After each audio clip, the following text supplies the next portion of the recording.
নির্বাচন কমিশন কর্তৃক ঘোষিত নীতিমালা অনুসরণ করে আমরা বাংলাদেশ জাতীয়তাবাদী দল বিএনপি কর্তৃক ধানের শীষ প্রতীকে মনোনীত হয়ে আমি আমার 5 জন সহকর্মীকে নিয়ে আমাদের সহকারী রিটার্নিং অফিসার তার কার্যালয়ে এসে ওনার কাছে আমি আনুষ্ঠানিকভাবে মনোনয়নপত্র জমা দিই।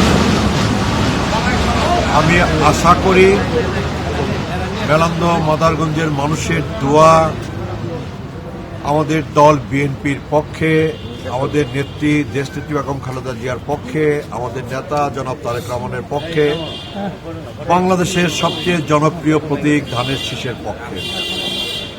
আগামী 2026 12ই ফেব্রুয়ারিতে যে নির্বাচন অনুষ্ঠিত হতে যাচ্ছে, এই নির্বাচন গোটা জাতির জন্যে অনেক প্রতীক্ষার নির্বাচন।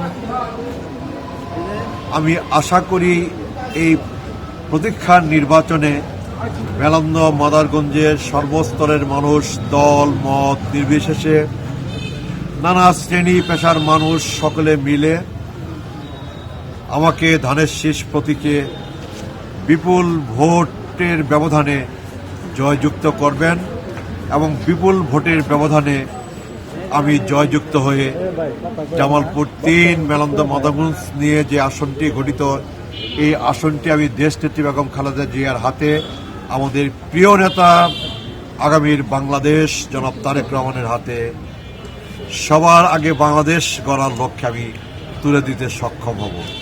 আল্লাহ আমাদের সহায় হোক।